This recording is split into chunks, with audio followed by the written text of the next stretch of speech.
ಎಲ್ಲ ಮಾಧ್ಯಮದ ಸ್ನೇಹಿತರಿಗೆ ನಮಸ್ಕಾರ. ಪಕ್ಷದ ಮುಖ್ಯ ಕಚೇರಿಯಲ್ಲಿ ಇವತ್ತು ಪತ್ರಿಕಾಗೋಷ್ಠಿಯನ್ನು ಕರೆದಿರ್ತಕ್ಕಂಥ ಮೂಲ ಉದ್ದೇಶ ನೈಸ್ ಸಂಸ್ಥೆಯ ಕಳೆದ 26 ವರ್ಷಗಳಿಂದ ಆಗಿರ್ತಕ್ಕಂಥ ಹಗರಣ ಏನಿದೆ, ಸಾರ್ವಜನಿಕರ ಮೂಲಭೂತ ಸೌಕರ್ಯಗಳ ಹೆಸರಿನಲ್ಲಿ ನೈಸ್ ಸಂಸ್ಥೆ ಯಾವ ರೀತಿ ಹಂತ ಹಂತವಾಗಿ ಯಾವುದೇ ರೀತಿಯಾದಂತಹ ಅಭಿವೃದ್ಧಿಯನ್ನ ಪಡಿಸ್ತೀರಾ, ಸಾರ್ವಜನಿಕರ ಆಸ್ತಿಯನ್ನ ಕೂಡ ವಶಪಡಿಸಿಕೊಂಡು ಅಂತಿಮವಾಗಿ ನಾಳೆ ದಿನ ಇದರಲ್ಲಿ ರೈತರಿಗೂ ಕೂಡ ಪರಿಹಾರಗಳು ಸಿಕ್ಕಿದಿರಾ, ಸಾಕಷ್ಟು ಎಫೆಕ್ಟ್ ಆಗಿದೆ. ಜೊತೆಯಲ್ಲಿ ನಿರಂತರವಾಗಿ ಅಲ್ಲಿ ಸಂಚಾಲಕರು ಏನು ನಿರಂತರವಾಗಿ ನೈಸು ರಸ್ತೆಯನ್ನ ಉಪಯೋಗ ಮಾಡ್ತಾ ಇದ್ದಾರೆ, ಅವ್ರ ಮೇಲೂ ಕೂಡ ಸಾಕಷ್ಟು ಒತ್ತಡಗಳಿದೆ. ಎಕ್ಸಾರ್ಬರೆಂಟ್ ರೇಟ್ಸ್ ನ ನೈಸ್ ನ ಸಂಸ್ಥೆ ಹಾಕುವ ಮೂಲಕ ಪ್ರತಿನಿತ್ಯ ಓಡಾಡ್ತಕ್ಕಂಥ ಕಮ್ಯೂಟರ್ಸ್ ಏನಿದ್ದಾರೆ ಅವ್ರ ಮೇಲೂ ಕೂಡ ಸಾಕಷ್ಟು ಒತ್ತಡಗಳು ಏರ್ತಾ ಇರ್ತಕ್ಕಂಥದ್ದು ನಾವು ನೋಡ್ತಾ ಇದ್ದೇವೆ. ಈಗ ನಾವು ಇಲ್ಲಿ ಇವತ್ತಿನ ಪ್ರೆಸ್ ಮೀಟ್ ಮೂಲಕ ಮಾತಾಡೋದಕ್ಕೆ ಬಂದಿರತಕ್ಕಂಥ ಕೆಲವೊಂದಷ್ಟು ವಿಚಾರಗಳಿಷ್ಟೇ. ಬಹಳ ಸಿಂಪಲ್ ಆಗಿ ಹೇಳ್ತೀನಿ, ತುಂಬಾ ನಾನು ಹೇಳಕ್ ಹೋಗೋದಿಲ್ಲ. ಆದ್ರೆ ಒಂದು ತಮ್ಮೆಲ್ರಿಗೂ ಗೊತ್ತಿದೆ, 1997ರಲ್ಲಿ ಫ್ರೇಮ್ ವರ್ಕ್ ಅಗ್ರಿಮೆಂಟ್ ಅಂದ್ರೆ FWA ಅಂತ ನಾವೇನ್ ಕರಿತೀವಿ, ಆ ಫ್ರೇಮ್ ವರ್ಕ್ ಅಗ್ರಿಮೆಂಟ್ ಅವತ್ತು ಸೈನ್ ಆಗುತ್ತೆ. ಆ ಫ್ರೇಮ್ ವರ್ಕ್ ಅಗ್ರಿಮೆಂಟ್ ಅಲ್ಲಿರ್ತಕ್ಕಂಥ ಅಂಶಗಳು ಬಹಳ ಸ್ಪಷ್ಟವಾಗಿ ಉಲ್ಲೇಖ ಆಗಿರ್ತಕ್ಕಂಥ ವಿಚಾರ ಇಷ್ಟೇ. Bengaluru Mysuru express way 111 kilometre ಮಾಡ್ತೇವೆ ಅಂತಕ್ಕಂಥ ಒಪ್ಪಂದ ಆಗಿತ್ತು. ತದನಂತರ ಫೆರಿಫೆರಲ್ ರೋಡು 41 ಕಿಲೋಮೀಟರ್ ಮಾಡ್ತೀವಿ ಅಂತ ಹೇಳಿದ್ರು. ಲಿಂಕ್ ರಸ್ತೆ 9.8 ಕಿಲೋಮೀಟರ್ ಮಾಡ್ತೀವಿ ಅಂತ ಒಪ್ಪಂದ ಆಗಿತ್ತು. 5 ಯೋಜನಾ ಟೌನ್ಶಿಪ್ಗಳು ಕೂಡ ಆಗಬೇಕಾಗಿತ್ತು. ಜೊತೆಯಲ್ಲಿ ಒಂದಷ್ಟು ಟೋಲ್ ಪ್ಲಾಜಾಗಳು, ಸರ್ವಿಸ್ ರಸ್ತೆಗಳು, ಟ್ರಕ್ ಟರ್ಮಿನಲ್ಗಳು, ಇವೆಲ್ಲವೂ ಕೂಡ ಒಪ್ಪಂದ ಆದಂತ ಒಂದು ವಿಚಾರ. ಆದ್ರೆ ಇಲ್ಲಿ ಪ್ರಶ್ನೆ ಎಲ್ಲಿ ಉದ್ಭವ ಆಗುತ್ತೆ ಅಂದ್ರೆ, ಈ ಯೋಜನೆ ಸಂಪೂರ್ಣಗೊಂಡಿಲ್ಲ. ಇಲ್ಲಿ ಯೋಜನೆ ಸಂಪೂರ್ಣಗೊಳ್ಳದಿರ ಯಾವ 111 ಕಿಲೋಮೀಟರ್ ಎಕ್ಸ್ಪ್ರೆಸ್ ವೇ ಸನ್ಮಾನ್ಯ ದೇವೇಗೌಡರು ಸಾಹೇಬರು MOU ಸೈನ್ ಮಾಡಿದಾಗ 95ರಲ್ಲಿ ಆ ಒಂದು MOU ಅಲ್ಲಿ ಕ್ಲಿಯರ್ ಕಟ್ ಆಗಿ ಮೆನ್ಷನ್ ಆದಂತ ವಿಚಾರ, ಅವ್ರಿಗೆ ಅವತ್ತೇ ಆ ಒಂದು ದೂರದೃಷ್ಟಿ ಇತ್ತು. ಇವತ್ತು ನಾವೇನು ಈ 6 ಲೇನ್ ರಸ್ತೆ ಇವತ್ತು ಬೆಂಗಳೂರು ಮೈಸೂರು ರಸ್ತೆ ನೋಡ್ತಾ ಇದೀವಿ, ಆ ಎಕ್ಸ್ಪ್ರೆಸ್ ಹೈವೇ ಅವತ್ತೇ ಆಗ್ಬೇಕು ಅಂತಕ್ಕಂಥದ್ದು ದೇವೇಗೌಡರು MOU ಅಲ್ಲಿ ಮೆನ್ಷನ್ ಮಾಡಿಸಿದ್ರು. ಬಟ್ ಅದು ಯಾವುದು ಕೂಡ ಆಗ್ಲಿಲ್ಲ. 5 ಕಿಲೋಮೀಟರ್ಗೆ ಅದು ಅಲ್ಲಿಗೆ ಅರ್ಧಕ್ಕೆ ನಿಂತೋಯ್ತು. ಅರ್ಧ ಅನ್ನೋದಕ್ಕೂ ಬರಲ್ಲ. 111 ಕಿಲೋಮೀಟರ್ 5 ಕಿಲೋಮೀಟರ್ ಅಂದ್ರೆ not even very limited percentage. ಅಲ್ಲಿಂದ ಅದು ಆಗ್ಲಿಲ್ಲ. ಜೊತೆಯಲ್ಲಿ ಈಗ ನಮ್ಮ ಮುಂದೆ ಇರ್ತಕ್ಕಂಥದ್ದು ನೋಡಿ, ಒಂದು ಸಣ್ಣ ಉದಾಹರಣೆ ಕೊಡ್ತೀನಿ ನಿಮ್ಗೆ. ಫೆರಿಫೆರಲ್ ರಸ್ತೆನಲ್ಲಿ 2193 ಎಕರೆಯಷ್ಟು ಭೂಸ್ವಾಧೀನ ಆಗಬೇಕಾಗಿತ್ತು ಫೆರಿಫೆರಲ್ ರಸ್ತೆಗೆ. ಆದ್ರೆ 554 ಹೆಚ್ಚುವರಿ ಭೂಸ್ವಾಧೀನವನ್ನ ಮಾಡ್ಕೊಳ್ತಾರೆ. ರೈತರ ಜಮೀನನ್ನ ಹೆಚ್ಚುವರಿ 554 ಎಕರೆಯಲ್ಲಿ ಭೂಸ್ವಾಧೀನ ಪಡಿಸ್ಕೊಳ್ತಾರೆ. ಅಂದ್ರೆ ಹೇಳಿದ್ದು 2193 ಬೇಕು ಎಕರೆ ಅಂತಕ್ಕಂಥದ್ದನ್ನ ಹೇಳ್ತಾರೆ ಫೆರಿಫೆರಲ್ ರಸ್ತೆ ಮಾಡೋದಕ್ಕೆ. ಇದೊಂದು ಸಣ್ಣ ಉದಾಹರಣೆ, ಹೆಚ್ಚುವರಿ ಯಾವ ತರ ಇವರು ಎಕ್ಸೆಸ್ ಲ್ಯಾಂಡ್ ನ ರೈತರಿಂದ ಪಡ್ಕೊಂಡಿದ್ದಾರೆ ಅಂತ. ಯಾಕೆಂದ್ರೆ ಇಲ್ಲಿ ಅವ್ರು ಹೇಳಿದ್ದು ಇನಿಷಿಯಲಿ 20,900 ಚಿಲ್ಲರೆ ಎಕರೆಯಷ್ಟು ನಮ್ಗೆ ಈ ಒಂದು ಯೋಜನೆ ಸಂಪೂರ್ಣಗೊಳಿಸ್ತಕ್ಕಂಥದಕ್ಕೆ ನಮ್ಗೆ ಬೇಕಾಗಿರ್ತಕ್ಕಂಥ ಭೂಮಿ ಅಂತ ಹೇಳ್ತಾರೆ. ಬಟ್ ಇಲ್ಲಿ ಒಂದು ಫೆರಿಫೆರಲ್ ರಿಂಗ್ ರಸ್ತೆನಲ್ಲೇ 554 ಎಕರೆ ಜಾಸ್ತಿ ತಗೊಂಡಿದ್ದಾರೆ ಅನ್ನೋದು ನಾನು ಕ್ಲಿಯರ್ ಆಗಿ ಹೇಳ್ತಾ ಇದ್ದೀನಿ. It's a small example for you. ಜೊತೆಯಲ್ಲಿ ಇನ್ನೊಂದು ಪ್ರಮುಖವಾದಂತ ಅಂಶ ಏನಪ್ಪಾ ಅಂದ್ರೆ, ಇಲ್ಲಿ ಇದನ್ನ ಪಬ್ಲಿಕ್ ಇನ್ಫ್ರಾಸ್ಟ್ರಕ್ಚರ್ಗೆ ನೀವು ಯುಟಿಲೈಸ್ ಮಾಡಬೇಕಾಗಿತ್ತು. ಆದ್ರೆ ಇದನ್ನ ನೀವು ವೈಯಕ್ತಿಕವಾಗಿ ಒಂದಷ್ಟು ಪರಾಬರೆ ಮಾಡಿಕೊಂಡು, ಅಲ್ಲಿ ರಿಯಲ್ ಎಸ್ಟೇಟ್ ಮಾಡಿಕೊಂಡು, ಅಲ್ಲಿ ಜಾಯಿಂಟ್ ವೆಂಚರ್ಗಳು ಕೊಟ್ಕೊಂಡು, ಜಾಯಿಂಟ್ ಡೆವಲಪ್ಮೆಂಟ್ಗಳು ಕೊಟ್ಕೊಂಡು, ಜೊತೆಯಲ್ಲಿ ಗುತ್ತಿಗೆಗಳು ಕೊಟ್ಕೊಂಡು ಮಾರಾಟ ಮಾಡಿಕೊಂಡು ಪ್ರೈವೇಟ್ ಅವರಿಗೆ ಈ ತರ ಸಾರ್ವಜನಿಕರ ಆಸ್ತಿ ಪಾಸ್ತಿಯನ್ನ ಇವತ್ತು ತಗೊಂಡು ಯೋಜನೆ ಅಡಿ ನೀವು ವೈಯಕ್ತಿಕಕ್ಕೆ ಇವತ್ತು ನೀವು ಇದನ್ನ ಮಾಡ್ಕೊಂಡು ಹೊರಟ್ರಲ್ಲ ನೈಸ್ನ ಮಾಲೀಕರುಗಳು ಅನ್ನುವಂಥದ್ದು ದೊಡ್ಡ ಪ್ರಶ್ನೆ ಇವತ್ತು ನಮ್ಗೆ ಮೂಡ್ತಾ ಇರ್ತಕ್ಕಂಥದ್ದು. ಜೊತೆಯಲ್ಲಿ ರಸ್ತೆಗಳು ಅಷ್ಟೇ. ಇವತ್ತು ರಸ್ತೆಗಳು ನಮ್ಗೇನು ಕಾಂಕ್ರೀಟ್ ರಸ್ತೆ ಆಗಬೇಕಾಗಿತ್ತು, ಸಿಮೆಂಟ್ ರಸ್ತೆ ಆಗಬೇಕಾಗಿತ್ತು. ಆದ್ರೆ ಒಂದ್ ರೀತಿ ಈ ತಾತ್ಕಾಲಿಕ ಡಾಂಬರೀಕರಣದ ರಸ್ತೆಗಳೇ ನೀವು ನೈಸು ಇಷ್ಟು ವರ್ಷವೂ ಕೂಡ ನೋಡ್ಲಿಕ್ಕೆ ನಿಮ್ ಕಣ್ ಮುಂದೆ ಸಿಕ್ಕಿದ್ದು. ಸೊ ಈ ರೀತಿಯಾದಂತ ಹಲವಾರು ಅಂಶಗಳು ಇವತ್ತು ನಮ್ ಕಣ್ ಮುಂದೆ ಇದೆ. ಇವತ್ತು ನಾನು ಹೇಳ್ತಕ್ಕಂಥದ್ದು ಇಷ್ಟೇ, ಒಂದು KDB ಮತ್ತೆ PWD ಸಂಸ್ಥೆಯ ಒಂದು ಒಪ್ಪಂದದಲ್ಲಿ ಈಗ ಸ್ವಾಧೀನ ಏನು ಮಾಡಿಕೊಂಡ್ರು ಅಂದ್ರೆ they acted like a nodal agency. ಯಾವ ಒಂದು KDB ಮತ್ತೆ PWD ಸಂಸ್ಥೆ ಈ ಭೂ ಸ್ವಾಧೀನ ಮಾಡ್ಕೊಡ್ತಕ್ಕಂಥದಕ್ಕೆ ನೈಸ್ ಸಂಸ್ಥೆಗೆ ರೈತರ ಜಮೀನನ್ನ ಒಂದು ನೋಡಲ್ ಏಜೆನ್ಸಿ ಆಗಿ ಅವರು ಮುಂದೆ ಬರ್ತಾರೆ. ಅಲ್ಲಿಂದ ಏನಾಗುತ್ತೆ, ಈಗ ಸರಿಸುಮಾರು ಜಮೀನನ್ನ ಕಳ್ಕೊಂಡಿರ್ತಕ್ಕಂಥ ರೈತರು 11 ರಿಂದ 23 ವರ್ಷಗಳು ಕಳೆದೋಗಿದೆ. ಫ್ರಮ್ ಪಾಸ್ಟ್ ನಿಯರ್ಲಿ 2.5 ಡೆಕೆಡ್ಸ್, 2.5 ದಶಕಗಳು ಕಳೆದಿದ್ರು ಕೂಡ ಇಲ್ಲಿಯವರೆಗೂ ಅವ್ರಿಗೆ ಯಾವ ಅವಾರ್ಡ್ಗಳು ಸಿಕ್ಲಿಲ್ಲ, ಯಾವ ಕಾಂಪನ್ಸೇಷನ್ಗಳು ಸಿಕ್ಲಿಲ್ಲ.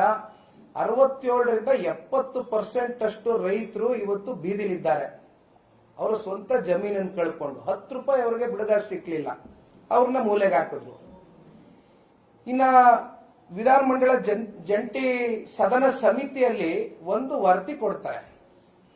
ಆ ವರದಿಯಲ್ಲಿ ಏನಪ್ಪಾ ಉಲ್ಲೇಖ ಆಗಿದೆ ಅಂದ್ರೆ 22 ಪ್ರಮುಖ ಷರತ್ತುಗಳನ್ನ ಇವತ್ತೇನು ನೈಸ್ ಕಂಪನಿಗಳಿಗೆ ಹಾಕಿರ್ತಾರೆ. ಈ ಒಂದು ಯೋಜನೆ ಅಡಿ ಬರಬೇಕು 22 ಷರತ್ತುಗಳನ್ನ ಅವರೇನು ಒಪ್ಕೊಂಡಿರ್ತಾರೆ.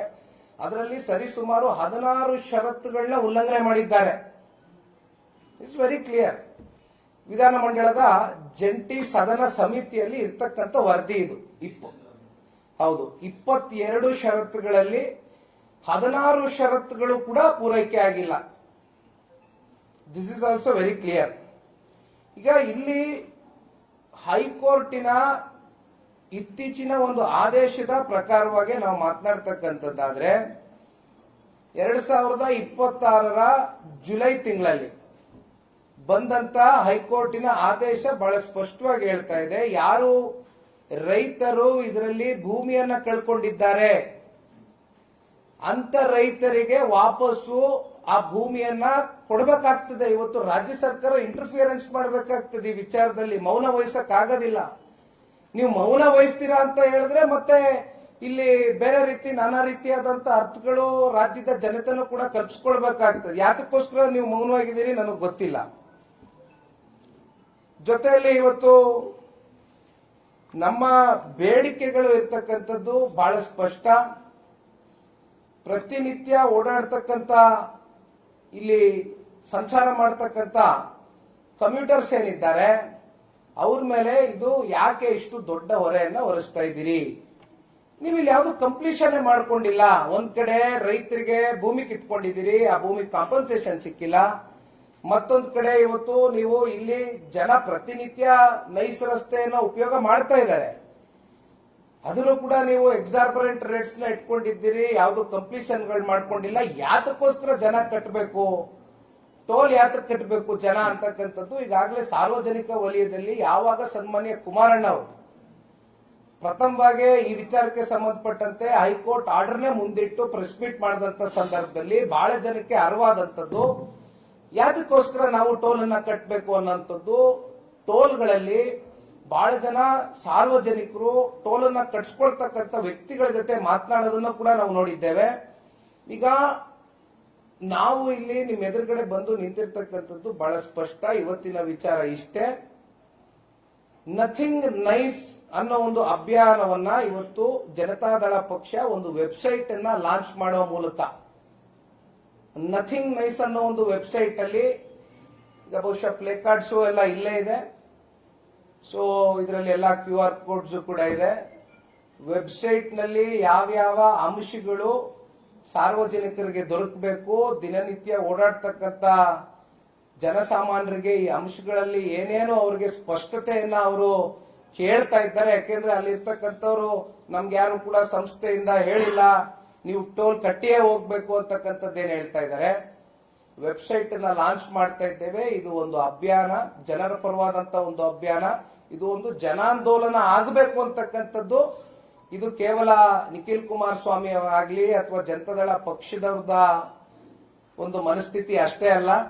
ಯಾತಕ್ಕೋಸ್ಕರ ಇವತ್ತು ಟೋಲ್ ಅನ್ನ ಕಟ್ಟಬೇಕು, ಯಾತಕ್ಕೋಸ್ಕರ ಇವತ್ತು ಟೋಲ್ ಅನ್ನ ಕಟ್ಟಬಾರದು ಅಂತಕ್ಕಂಥದ್ದು ಅಲ್ಲಿ ಜಡ್ಜ್ಮೆಂಟ್ ಕಾಪಿಗಳು, ಪ್ರತಿಯೊಂದು ಎಲ್ಲಾ ಅಂಶಗಳನ್ನು ಕೂಡ ನಾವು ವೆಬ್ಸೈಟ್ ನಲ್ಲಿ ನಾವೆಲ್ರಿಗೂ ಕೂಡ ಸ್ಪಷ್ಟವಾಗಿ ಅರ್ಥ ಆಗ್ತಕ್ಕಂಥದ್ದಕ್ಕೆ ಇವತ್ತು ವೆಬ್ಸೈಟ್ ಅನ್ನ ಲಾಂಚ್ ಮಾಡ್ತಾ ಇದ್ದೇವೆ. ಇಂದಿನಿಂದ ಈ ಒಂದು ನಥಿಂಗ್ ನೈಸ್ ಚಳುವಳಿಯನ್ನ, ಈ ಒಂದು ಅಭಿಯಾನವನ್ನ ಜನತಾದಳ ಪಕ್ಷ ಇವತ್ತು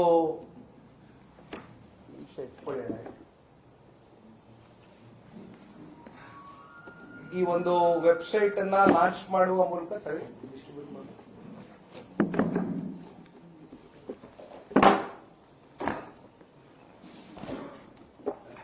ನನಗೆ ತುಂಬಾ ಜನ ಸೋಷಿಯಲ್ ಮೀಡಿಯಾ ನನ್ನ ಪ್ಲಾಟ್ಫಾರ್ಮ್ಗಳಲ್ಲಿ ಸರ್ ತುಂಬಾ ಗೊಂದಲ ಉಂಟಾಗಿದೆ, ಯಾವಾಗ ಕುಮಾರಣ್ಣ ಅವರು ಬಂದು ಪ್ರೆಸ್ ಅಡ್ರೆಸ್ ಮಾಡಿದ್ರು, ನಾವು ಟೋಲ್ ಕಟ್ಟಲ್ಲ ಅಂತ ಹೇಳಿದ್ರು, ನಮ್ಮಲ್ಲಿ ಟೋಲ್ ಕಟ್ಟಿಸ್ಕೊತಾ ಇದ್ದಾರೆ, ಅದಕ್ಕೋಸ್ಕರ ಒಂದು ಸ್ಪಷ್ಟತೆ ಬೇಕಾಗಿದೆ ಈ ವಿಚಾರವಾಗಿ ಅಂತ ಹೇಳಿದಾಗ ನನಗನ್ಸಿದ್ದು, ನನ್ನ ಜೊತೆ ಕೆಲವೊಂದಷ್ಟು ಅಲ್ಲಿ ಪ್ರತಿನಿತ್ಯ ಕ್ಯಾಬ್ ಅಸೋಸಿಯೇಷನ್ ಇರ್ಬೋದು ಅಥವಾ ಬೈಕರ್ಸ್ ಅಸೋಸಿಯೇಷನ್ ಅವ್ರು ಬಹಳ ಜನ ಓಡಾಡ್ತಾರೆ, ಅಲ್ಲಿ ತುಂಬಾ ಜನ ರೆಗ್ಯುಲರ್ ಯೂಸರ್ಸ್ ಇದ್ದಾರೆ ನೈಸ್ ರೋಡ್. ಸೊ ಹಾಗಾಗಿ ಅವ್ರಿಗೋಸ್ಕರ ಇವತ್ತು ಈ ವೆಬ್ಸೈಟ್ ಅನ್ನ ಲಾಂಚ್ ಮಾಡ್ತಾ ಇದ್ದೀವಿ.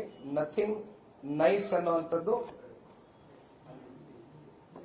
ಇಲ್ಲ, ಇಲ್ಲಿದೆ. ಆಯ್ತು ಬಿಡಿ, ಇಲ್ಲಿದೆ, ಕರೆಕ್ಟ್ ಇದೆ. ಸೊ ಇದು ಈ ವೆಬ್ಸೈಟ್ ಅಲ್ಲಿ ಎಲ್ಲ ಕ್ಲಿಯರ್ ಕಟ್ ಆಗಿ ಮೆನ್ಷನ್ ಆಗಿದೆ. ಇಲ್ಲ, ಇದು ಪ್ಯೂರ್ಲಿ ಇಟ್ಸ್ ಎ ವೆಬ್ಸೈಟ್. ಇದು ಕ್ಯೂ ಆರ್ ಕೋಡ್ ಇದೆ.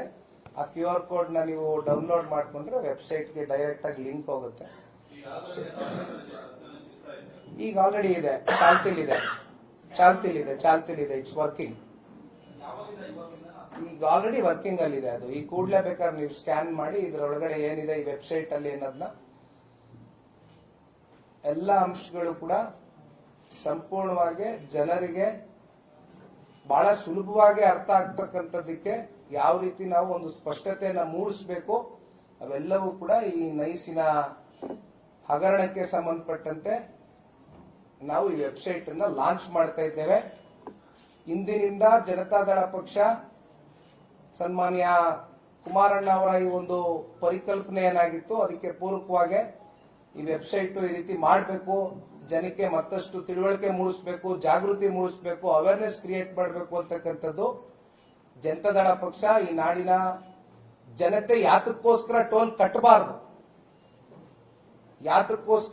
ಕಟ್ಟಬಾರದು ಅನ್ನೋ ಒಂದು ಹಿನ್ನೆಲೆಯಲ್ಲಿ ಇವತ್ತು ಈ ವೆಬ್ಸೈಟ್ ನ ಲಾಂಚ್ ಮಾಡ್ತಾ ಇದ್ದೇವೆ.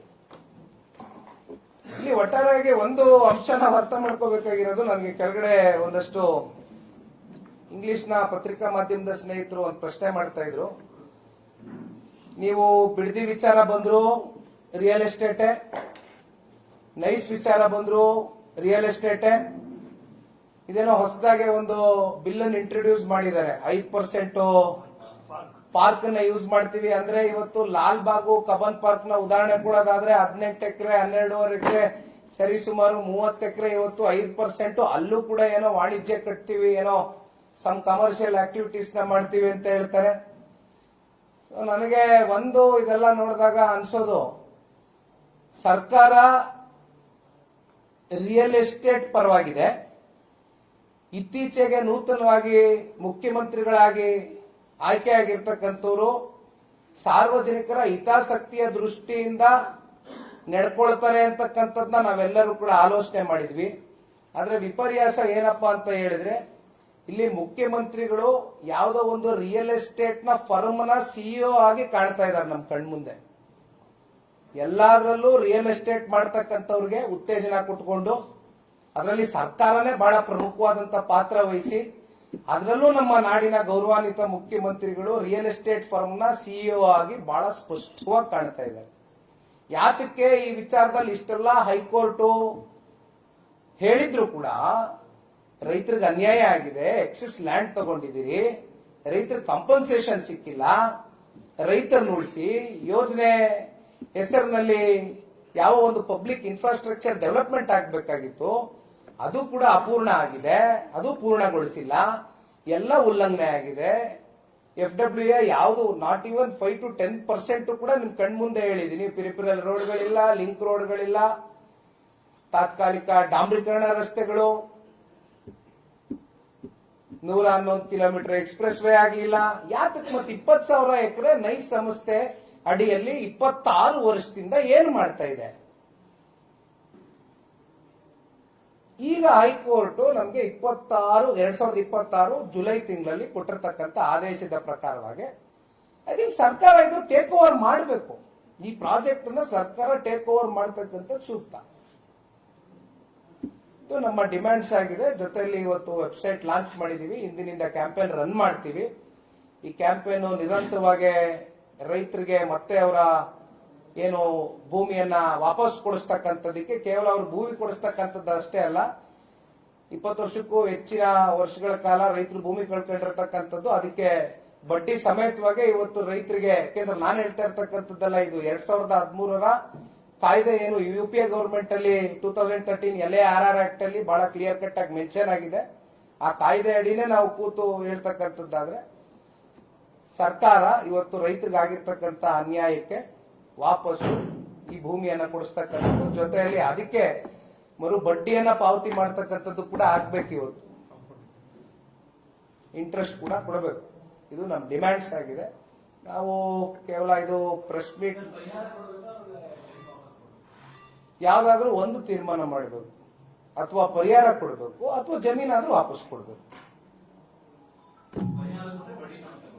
ಬಡ್ಡಿ ಸಮೇತ ಕೊಡಬೇಕು ಪರಿಹಾರ.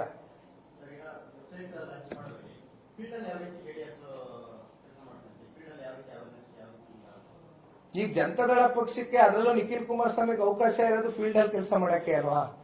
ಸದನದೊಳಗಡೆ ಮಾತಾಡೋ ಅವಕಾಶ ಇನ್ನೂ ಸಿಕ್ಕಿಲ್ಲ. ಹಾಗಾಗಿ ನೀವು ಬಿಡದಿ ವಿಚಾರನ ನೋಡಿದಿರಿ. 2025 ಜನವರಿ ತಿಂಗಳಲ್ಲಿ ಕೈಗೆತ್ಕೊಂಡಂತದ್ದು ಬಿಡದಿ ಹೋರಾಟ.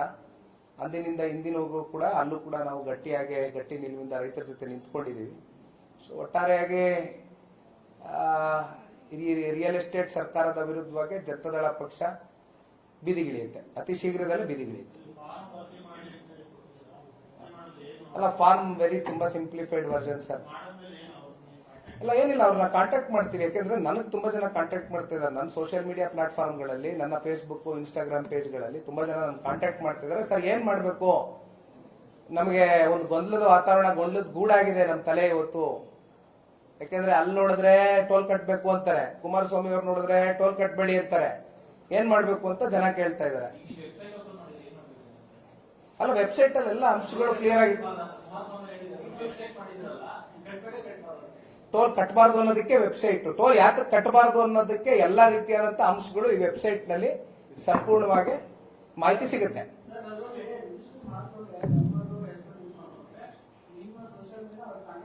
ಖಂಡಿತ ಕಾಂಟ್ಯಾಕ್ಟ್ ಮಾಡ್ತೀನಿ. ಅವ್ರಿಗೆ ಸಂಪರ್ಕ ಮಾಡೋದಕ್ಕೆ, ಅವ್ರ ಜೊತೆ ಸಂಪರ್ಕದಲ್ಲಿ ಇರೋದಕ್ಕೆ. ಯಾಕೆಂದ್ರೆ ಇದೊಂದು ಜನಾಂದೋಲನ ಆಗ್ಬೇಕು. ಇದು ಕೇವಲ ಒಂದು ಜನತಾದಳ ಪಕ್ಷದ ಒಂದು ಹೋರಾಟ ಅಷ್ಟೇ ಅಲ್ಲ. ಯಾಕೆಂದ್ರೆ ಇಲ್ಲಿ ಪ್ರತಿನಿತ್ಯ ನೈಸ್ ರೋಡ್ ನ ಉಪಯೋಗ ಮಾಡ್ತಕ್ಕಂಥವ್ರು, ಕ್ಯಾಬ್ ಡ್ರೈವರ್ಸ್ ಗಳಿದ್ದಾರೆ, ರೈತರಿದ್ದಾರೆ, ಸ್ಟೂಡೆಂಟ್ಸ್ ಇದ್ದಾರೆ, ತುಂಬಾ ಜನ ಈ ಬೈಕರ್ಸ್ ಅಸೋಸಿಯೇಷನ್ಸ್ ಅವರು ಓಡಾಡ್ತಾರೆ, ಅವರು ಕೂಡ ಟಚ್ ಅಲ್ಲಿ ಇದ್ದಾರೆ. ಸೊ ಇವರೆಲ್ಲ ಯಾತಕ್ಕೋಸ್ಕರ ಟೋಲ್ ಕಟ್ಟಬೇಕು ಅಂತ ಕೇಳ್ತಾರೆ. ಆಮೇಲೆ ಇನ್ಫ್ಯಾಕ್ಟ್ ನೀವು ಶುಕ್ರವಾರ ಹೊರಟ್ರೆ ಭಾನುವಾರ ಬರ್ತಕ್ಕಂಥ ಒಂದು ದೊಡ್ಡ ಈ IT ಸೆಕ್ಟರ್ ಅಲ್ಲಿ ಕೆಲಸ ಮಾಡ್ತಕ್ಕಂಥವ್ರು, ಅವರೆಲ್ಲ ನೀವೆಲ್ಲ ಹೋಗ್ಬೇಕು ಅಂದ್ರೂ ನೈಸ್ ರೋಡ್ ನ ಉಪಯೋಗ ಮಾಡ್ತಾ ಇದ್ದಾರೆ. ಅವ್ರಿಗೆಲ್ಲ ಒಂದು ಜಾಗೃತಿ ಮೂಡಿಸಬೇಕಾಗಿದೆ. ಒಟ್ಟಾರೆಯಾಗಿ ಈ ಟೋಲ್ ಯಾಕೆ ಕಟ್ಟಬಾರ್ದು ಅನ್ನೋದಕ್ಕೆ ನಾವು ಒಂದು ಅವೇರ್ನೆಸ್ ಪ್ರೋಗ್ರಾಮ್ ನ ಇವತ್ತು ಇಂಟ್ರೊಡ್ಯೂಸ್ ಮಾಡ್ತೀವಿ.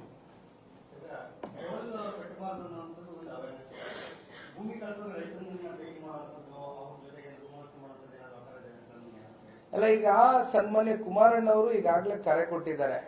ಯಾರ್ಯಾರು ಭೂಮಿ ಕಳ್ಕೊಂಡಿದ್ದಾರೆ, ಯಾರ್ಯಾರ ಹೆಸರಲ್ಲಿ ಪಾಣಿ ಇತ್ತು, ಯಾರ್ಯಾರ್ದು ಎಷ್ಟೆಷ್ಟು ಎಕ್ಸ್ಟೆಂಟ್ ಆಫ್ ಭೂಮಿ ಹೋಗಿದೆ, ಎಷ್ಟು ಎಕ್ಸೆಸ್ ಭೂಮಿ ಈಗಾಗಲೇ ಪಡ್ಕೊಂಡಿದ್ದಾರೆ, ಅಂದ್ರೆ ಥ್ರೂ KDB ಅಂಡ್ PWD ಆಗಿರ್ತಕ್ಕಂತ ಒಂದು ಅಕ್ವಿಸಿಷನ್ ಏನಿದೆ, ಅದರಲ್ಲಿ ಎಷ್ಟು ಯುಟಿಲೈಸ್ ಆಗಿಲ್ಲ, ಯಾರಿಗೆ ಅವಾರ್ಡ್ಗಳು ಸಿಕ್ಕಿಲ್ಲ, ಕಾಂಪನ್ಸೇಷನ್ ಸಿಕ್ಕಿಲ್ಲ, ಅವರೆಲ್ಲ ಬನ್ನಿ ಅಂತಕ್ಕಂಥದ್ದು ಹೇಳಿದ್ದೇವೆ. ಇಲ್ಲಿ ಯಾವುದೋ ಒಂದು ವರ್ಗ ಎರಡು ವರ್ಗ ಅಂತಕ್ಕಂಥದ್ದಲ್ಲ, ಅದು ರೈತರೇ ಇರ್ಬೋದು, ಮತ್ತಿನ್ಯಾರೇ ಇರ್ಬೋದು, ರಸ್ತೆನ ಉಪಯೋಗ ಮಾಡ್ತಕ್ಕಂಥವ್ರು ಎಲ್ಲರಿಗೂ ಜನತಾದಳ ಪಕ್ಷ ನಿಲ್ಲುತ್ತೆ ಈ ಒಂದು ಯೋಜನೆ ವಿರುದ್ಧವಾಗಿ.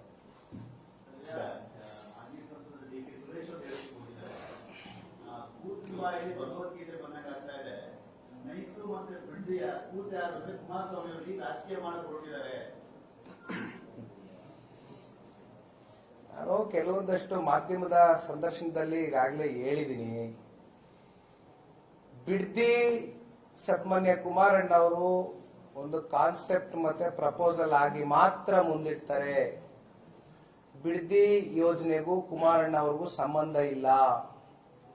ಇಲ್ಲಿ 2023 ಕೂಡ ಆಕ್ಟ್ ಅಂಡರ್ GBDA ಪ್ರಾಧಿಕಾರವನ್ನ ರಚನೆ ಮಾಡಿ ಇದು ಒಂದು ಹೊಸ ಯೋಜನೆಯಾಗಿ ಅದರ ಮೂಲಕ ಅಕ್ವಿಸಿಷನ್ಸ್ ನ ಪ್ರಾರಂಭ ಮಾಡಿ ಒತ್ತಾಯ ಪೂರ್ವಕವಾಗಿ ಮಾಡಿರುವಂತದ್ದು ಇದೇ ರಾಜ್ಯ ಸರ್ಕಾರ. GBIT ಹೆಸರಲ್ಲಿ ಕುಮಾರಣ್ಣನಿಗೂ ಬಿಡದಿಗೂ ಸಂಬಂಧ ಇಲ್ಲ. ಕುಮಾರಣ್ಣ ಅವರ on the floor of the house 2007 August 1ನೇ ತಾರೀಕು ಬಹಳ ಕ್ಲಿಯರ್ ಕಟ್ ಆಗಿ ಹೇಳಿದ್ದಾರೆ. ಒತ್ತಾಯ ಪೂರ್ವಕವಾಗಿ ಒಕ್ಲೆಪ್ಸಿ ರೈತರ ಭೂಮಿಯನ್ನ ಸರ್ಕಾರ ಕಿತ್ಕೊಳ್ಳುವಂತ ಪ್ರಶ್ನೆ ಇಲ್ಲ. ರೈತರು ಬೇಡ ಅನ್ನೋದಾದ್ರೆ ಯೋಜನೆ ನನಗೂ ಬೇಡ ಅನ್ನುವಂಥದ್ದನ್ನ ಕುಮಾರಣ್ಣ ಅವ್ರು ಹೇಳಿ ಆಗೋಗಿದೆ. ಮತ್ತೆ ನೈಸ್ ವಿಚಾರವಾಗಿ MOU ಸನ್ಮಾನ್ಯ ದೇವೇಗೌಡರು ಸೈನ್ ಮಾಡಿದಾಗ ಅದು 1995 ಅಂತ ಅನ್ಕೊಳ್ತೀನಿ ನಾನು.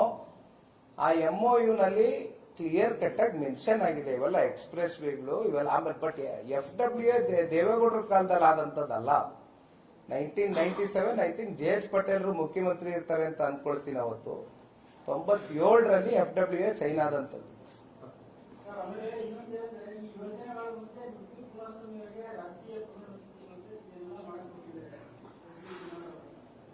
ಅಲ್ಲ ನೋಡಿ, ಈಗ ನಮ್ಮನ್ನ ವಿರೋಧ ಮಾಡ್ತಕ್ಕಂಥವ್ರು ರಾಜಕೀಯವಾಗಿ ಅವ್ರಿಗೇನ್ ಬೇಕಾದ್ರೂ ಅವ್ರು ಮಾತಾಡ್ಬೋದು.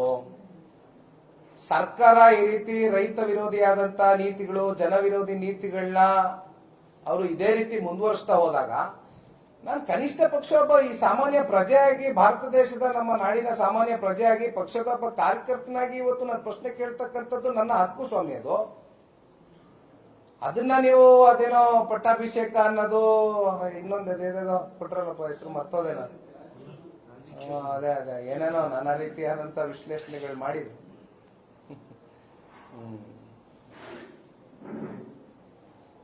ಏನೋ ಹೊಸ ವಿಚಾರ ಏನೋ ಗಮನಕ್ಕೆ ಬಂತು.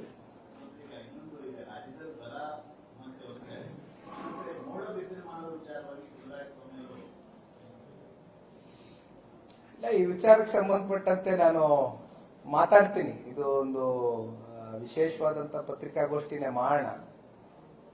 ಒಂದಷ್ಟು ಮಾಹಿತಿಗಳಿಗಾಗಲೇ ಕುಮಾರಣ್ಣ ಅವರ ಬಳಿನೂ ಕೂಡ ಇದೆ.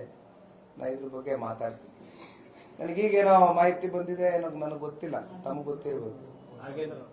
ರೆಸಿಗ್ನೇಷನ್ ಕೊಟ್ಟಿದಾರ, ತಗೊಂಡಿದಾರ, ಬಾಕಿ ಇದೆ. ಈಗ ನಿನ್ನೆ ಡೆಲ್ಲಿನಲ್ಲಿ ಪತ್ರಿಕಾ ಮಾಧ್ಯಮದ ಸ್ನೇಹಿತರಿಗೆ ಮುಖ್ಯಮಂತ್ರಿಗಳು ಮಾತಾಡಬೇಕಾದ್ರೆ ಅವ್ರ ಮಾತಿನ ಶೈಲಿ, ಆ ದಾಟಿನ ಅರ್ಥ ಮಾಡ್ಕೊಂಡಾಗ ಬಹುಶಃ ರೆಸಿಗ್ನೇಷನ್ ಕೊಡಿಸುವಂತಹ ಆಲೋಚನೆಗಳು ಆ ಒಂದು ಮೂಡಲ್ಲಿ ಈಗಾಗಲೇ ಬಂದಾಗಿದೆ ನಿನ್ನೆನೆ ಅಂತಕ್ಕಂಥದ್ದು ಬಹಳ ಮಾಧ್ಯಮಗಳಲ್ಲೂ ಕೂಡ ಚರ್ಚೆ ಆಯ್ತು, ನಾವು ನೋಡ್ತಾ ಇದ್ವು. ಒಟ್ಟಾರೆಯಾಗಿ ಈಗ ನಾಗೇಂದ್ರ ಅವರ ರೆಸಿಗ್ನೇಷನ್ ಸಂಬಂಧಪಟ್ಟಂತೆ ವಿಚಾರವಾಗಿ ಹಿಂದೆನೂ ಮೂಡ ಪಾದಯಾತ್ರೆ ಮಾಡಿದಾಗ ಆಗ್ಲೇ ಇದು ವಾಲ್ಮೀಕಿ ನಿಗಮದಲ್ಲಿ ಹಗರಣ ಮುನ್ನೆಲೆಗೆ ಬಂದಿತ್ತು. ಆಗ್ಲೂ ಕೂಡ ಇದನ್ನ ಚರ್ಚೆ ಮಾಡಿದ್ದೇವೆ. ಇತ್ತೀಚೆಗೆ ಸದನದ ಒಳಗಡೆ ಜನತಾದಳ ಪಕ್ಷ ಮತ್ತೆ ಬಿಜೆಪಿ ನಮ್ಮ ಮಿತ್ರ ಪಕ್ಷ ಇಬ್ರು ಒಟ್ಟಾಗೆ ಈ ರಾಜೀನಾಮೆಯನ್ನ ಕೋರಿ ಬಹಳ ಗಟ್ಟಿ ನಿಲುವಿಂದ, ಹೆಚ್ಚು ಕಮ್ಮಿ ಅದೊಂದು ಕಾರಣದಿಂದ ಇವತ್ತು ಸದನನೇ ನಡೆಯಲಿಲ್ಲ. ಈಗ ತಾವು ಕೇಳ್ದಂಗೆ ನಿನ್ನೆ ಏನೋ 102 ತಾಲೂಕುಗಳು ಬರಪೀಡಿತ ತಾಲೂಕುಗಳು ಅಂತಕ್ಕಂಥದ್ದು KSNDMC 101 KSNDMC ಕಡೆಯಿಂದ ಅದು ವರದಿ ಪ್ರಕಟ ಆಗಿದೆ. ಸರ್ಕಾರದ ಕಡೆಯಿಂದ ಅಧಿಕೃತವಾಗಿ ಹೇಳಿದ್ದಾರೆ. ಈಗ ನನಗೆ ಅತ್ಯಂತ ನೋವಿನ ಸಂಗತಿ ಏನಪ್ಪಾ ಅಂತ ಹೇಳಿದ್ರೆ, ಅದರಲ್ಲೂ ಕಲ್ಯಾಣ ಕರ್ನಾಟಕ ಸೆಕ್ಟರ್ ಅಲ್ಲಿ ನಾವೆಲ್ಲರೂ ಕೂಡ ಒಂದು ತಂಡ ಮಾಡಿಕೊಂಡು ಪರಿಶೀಲನೆ ಮಾಡಿದ ಒಂದು ಸಂದರ್ಭದಲ್ಲಿ ಅಲ್ಲಿ ರೈತರು ಕಳೆದ ವರ್ಷ ಅತಿವೃಷ್ಟಿ ಆಯ್ತು, ಈ ವರ್ಷ ಅನಾವೃಷ್ಟಿ ಆಯ್ತು.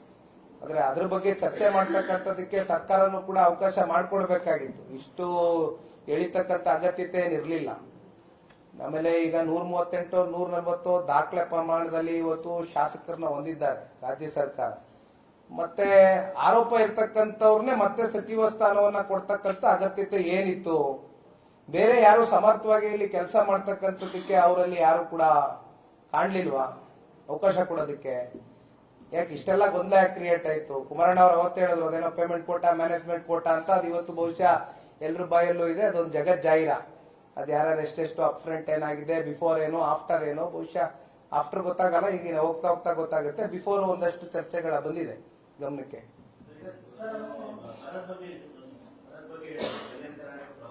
ಶಾಸಕರ ಸರ್ಕಾರದಿಂದ ಪಕ್ಷಪಾತದ ಬಗ್ಗೆ ಒಂದು ಆರೋಪ ಮಾಡಿದ್ದಾರೆ. ಗುರುಮಿಟ್ಟಲ್ ಕ್ಷೇತ್ರವನ್ನ ಕೈ ಬಿಡಲಾಗಿದೆ, ಬರದ ಒಂದು ಪಟ್ಟಿಯಲ್ಲಿ ಸೇರಿಸಿಲ್ಲ ಅಂತ ಪೋಸ್ಟ್ ಕೂಡ ಹಾಕಿದ್ರು. ಇಲ್ಲ, ನಾನು ಇವಾಗ ಅದನ್ನೇ ನೋಡಿದೆ ಅಲ್ಲ, ಗುಲ್ಬರ್ಗ ಜಿಲ್ಲೆನೂ ಇಲ್ಲ ಅಂತ ನೋಡಿ. ನಮ್ಮ ಜೇವರ್ಗಿಯ ದೊಡ್ಡಪ್ಪಗೌಡರು ಕೂಡ ಇಲ್ಲೇ ಇದ್ದಾರೆ.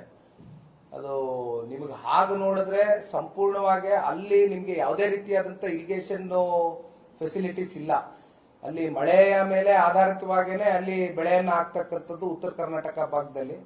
ಆದ್ರೆ ನನಗೆ ಗೊತ್ತಿಲ್ಲ ಯಾತಕ್ಕೋಸ್ಕರ ಯಾದಗಿರಿ ಅಂತಕ್ಕಂಥ ಜಿಲ್ಲೆನ ಕೈ ಬಿಟ್ಟಿದ್ದಾರೆ, ಗುಲ್ಬರ್ಗ ಜಿಲ್ಲೆನ ಯಾಕೆ ಕೈ ಬಿಟ್ಟಿದ್ದಾರೆ, ಯಾವ ಆಧಾರದ ಮೇಲೆ ಇವರು ಬರಪೀಡಿತ ಪ್ರದೇಶಗಳು ಅಂತಕ್ಕಂಥದ್ದು ಗುರುತಿಸಿದ್ದಾರೆ ನನಗೆ ಗೊತ್ತಿಲ್ಲ. ಸರ್ಕಾರ ಉತ್ತರ ಕೊಡಬೇಕಿದೆ. ಮಾಡಿದ್ದೆ ಪರಿಸ್ಥಿತಿ, ವಾತಾವರಣ, ಅಲ್ಲಿ ಇರ್ತಕ್ಕಂಥ ರೈತರು ಬಹಳ ಕಷ್ಟಜೀವಿಗಳು, ದುಡಿತಕ್ಕಂಥದ್ದಕ್ಕೆ ಸಿದ್ಧರಿದ್ದಾರೆ. ಅಂದ್ರೆ ಅವ್ರಿಗೆ ಅಲ್ಲಿ ನೀರಾವರಿ ಯೋಜನೆಗಳು ಯಾವ ಒಂದು ಮಟ್ಟಕ್ಕೆ ಆಗಬೇಕಾಗಿತ್ತು ಇಲ್ಲಿವರೆಗೂ ಆಗಿಲ್ಲ. ಮಳೆಯ ಒಂದು ಆಧಾರದ ಮೇಲೆ ಅಲ್ಲಿ ಕೃಷಿ ಮಾಡ್ತಾ ಇದ್ದಾರೆ ರೈತರು. ಹಾಗಾಗಿ ಸರ್ಕಾರ ಇಂಥ ಸಂದರ್ಭದಲ್ಲಿ ರೈತರ ಜೊತೆ ನಿಂತ್ಕೋಬೇಕು. 3,000ಕ್ಕೂ ಹೆಚ್ಚು ಜನ ರೈತರಿಗಾಗಲೇ ಆತ್ಮಹತ್ಯೆ ಮಾಡ್ಕೊಂಡಿದ್ದಾರೆ ಇಡೀ ರಾಜ್ಯದಲ್ಲಿ. ಏನಿಲ್ಲ, ಸೌಹಾರ್ದಿತವಾದಂತ ಒಂದು ಭೇಟಿ.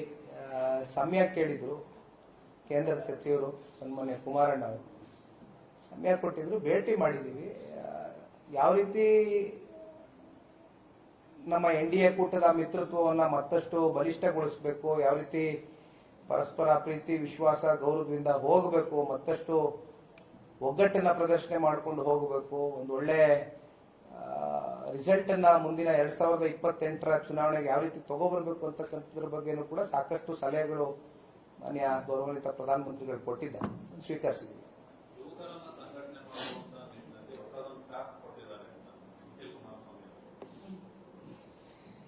ಅಲ್ಲ, ಈಗ ಆಯಾ ಕಾಲಕ್ಕೆ ಬದಲಾವಣೆಗಳು ಕಾಣಬೇಕು ಅಂತಕ್ಕಂಥದ್ದಾದ್ರೆ ಯುವಕರು, ಅದರಲ್ಲೂ ಈಗ ಯುವಕರಿಗೆ ಆಗ್ತಾ ಇರ್ತಕ್ಕಂಥ ಅನ್ಯಾಯಗಳ ವಿರುದ್ಧವಾಗಿ ಇವತ್ತು ಪಾರ್ಟಿಸಿಪೇಷನ್ ಮಾಡಬೇಕಾಗ್ತದೆ. ಯಾಕಂದ್ರೆ ಸಾಕಷ್ಟು ಸರ್ಕಾರಿ ರಿಕ್ರೂಟ್ಮೆಂಟ್ಸ್ ಗಳಾಗಿಲ್ಲ, ಅಪಾಯಿಂಟ್ಮೆಂಟ್ಸ್ ಗಳು ಕೊಟ್ಟಿಲ್ಲ. ಜೊತೆಯಲ್ಲಿ ಈಗ ತಾನೇ ಬೆಳಗ್ಗೆಯಿಂದ ಸನ್ಮಾನ್ಯ ಕುಮಾರಣ್ಣ ಅವರು ಎಲ್ಲ ಕೂಡ ಮಾತನಾಡಿದ್ದಾರೆ KPSC ವಿಚಾರವಾಗಿ. KPSCದು ಒಂದು ವ್ಯವಸ್ಥಿತವಾದಂತ ಒಂದು ಬದಲಾವಣೆ ತಗೊಂಡು ಬರಲೇಬೇಕು. ಯಾಕಂದ್ರೆ ಇದು ಇಂದಿನಿಂದ ಅಲ್ಲ, ಇದು ಆಯಾ ಕಾಲಘಟ್ಟದಲ್ಲಿ ಪ್ರತಿ ಸರ್ಕಾರಗಳಲ್ಲೂ ಕೂಡ ನಾವು ಕೇಳ್ಕೊಂಡ್ ಬರ್ತಾ ಇದ್ದೇವೆ. ಆದ್ರೆ ಇದಕ್ಕೆ ಬಹುಶಃ ಮುಂಬರ್ತಕ್ಕಂಥ ದಿನಗಳಲ್ಲಿ ಒಂದು ಬದಲಾವಣೆ ಆಗ್ಬೇಕು. ಇವೆಲ್ಲ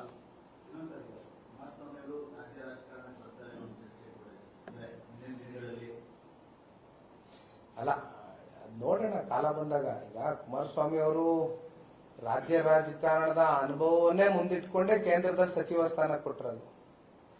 ಹಾಗಾಗಿ ಮುಂದೆ ಯಾವ ರೀತಿ ಯಾವ ಸಂದರ್ಭದಲ್ಲಿ ಏನೇನು ತೀರ್ಮಾನಗಳಾಗ್ತದೆ ಅದು ನಾವೊಬ್ಬರೇ ಮಾಡೋದಕ್ಕಾಗೋದಿಲ್ಲ. ಇವತ್ತು ನಾವು ಇಂಡಿಯಾ ಪಾರ್ಟ್ನರ್ ಆಗಿದ್ದೀವಿ, ಕಲೆಕ್ಟಿವ್ ಡಿಸಿಷನ್ ಆಗಿರ್ಬೇಕು.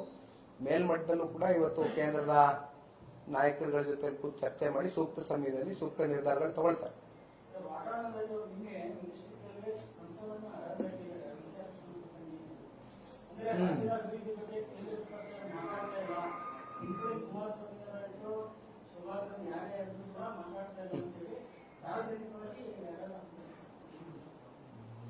ಇರ್ಲಿ ಬಾಣ, ಕುಮಾರಣ್ಣ ಮಾತಾಡಿದಿರ, ಇನ್ನೇನು ಮಾತಾಡ್ತಾರೆ. Thank you. ಇದೊಂದ್ಸರಿ ಚೆಕ್ ಮಾಡ್ಕೋಬೇಕಾಗಿ ಒಂದಿದೆಯಲ್ಲ ಓಪನ್ ಆಗಿ.